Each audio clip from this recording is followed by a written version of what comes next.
Salut les tortues. Nouveau chapitre aujourd'hui, chapitre 17 nommé Baskerville. Malgré le titre, on va pas commencer avec notre chien préféré, mais par la découverte de deux nouvelles équipes composées premièrement de Rap, Go-Jung et Haru, et la deuxième de Yusang, Blue et Mary, référence au cocktail j'imagine, le Blue Mary. Ces équipes ne vont pas rester telles quelles puisqu'elles décident de faire une autre stratégie que les équipes qu'on a vues précédemment, une alliance. En effet, puisque deux équipes peuvent, si elles occupent autant de temps le trône, être considérées comme ex-aequo et gagner, deux équipes plus faibles n'ont rien à perdre à s'allier pour défendre le trône à 5, ce qui leur permettrait d'avoir plus de chances de remporter la victoire.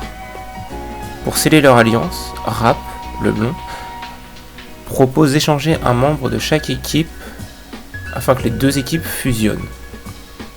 On verra alors Go-Jung, un éclaireur grassouillé qu'on a vu précédemment, et celle que je pense s'appelait Blue, une gardienne de phare, changer d'équipe.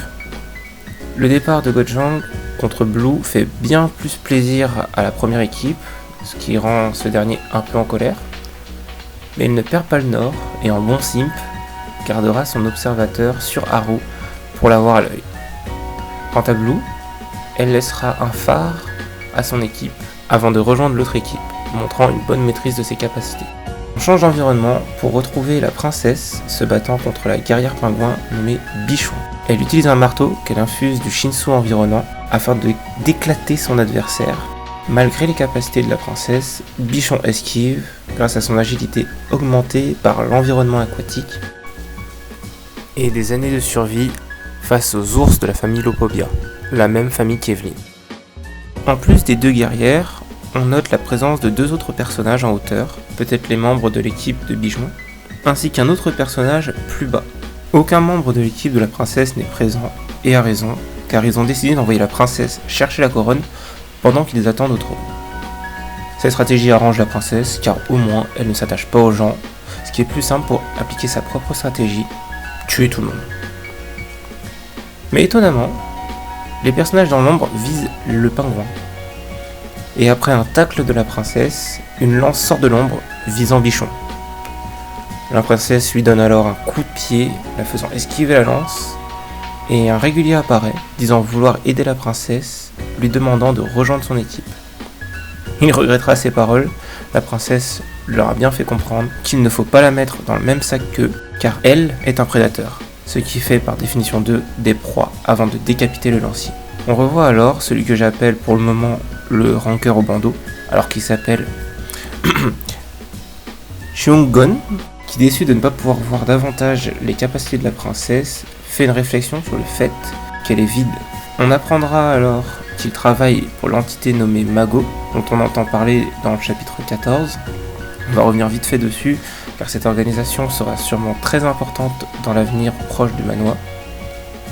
On a donc Cheung-gon, je ne sais toujours pas dire son prénom, ainsi que deux autres femmes et très certainement Rahab, le superviseur en chef, qui est au moins en collaboration avec eux. Leur objectif est de faire éclore une fleur entièrement recouverte de ténèbres qui fera éveiller une certaine entité nommée Mago. D'après les paroles de la femme aux cheveux noirs, ce serait un second Phantominium, et la méthode d'éclosion référerait au sacrifice des maudits du village de loups. Comme on peut le voir, des gouttes de sang sont versées sur une pierre lumineuse au centre d'une fleur. On peut donc penser que ce groupe s'en prendra sûrement à Urek dans le but de récupérer son pouvoir de lumière lorsqu'ils le découvriront, et quant à Urek, il se pourrait bien intéresser par la pierre au centre de la fleur, pouvant être un autre être lumineux, scellé par Phantominium. Sur ce retour au chapitre avec l'apparition de la Reine Dauphin, ainsi que de Weber, Rap, Haru et Blue, à l'endroit où se battait la princesse.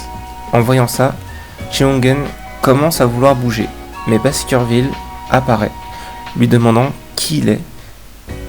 Malheureusement, il se fait instantanément transpercer de Shinsu. Cheung-gon répond alors qu'il est quelqu'un de plus fort que lui, ce qui pète la classe. J'en profite pour caser ça là. Petite recommandation manois, Shindorin, qui a un passage similaire. Allez lire ça, c'est de la frappe.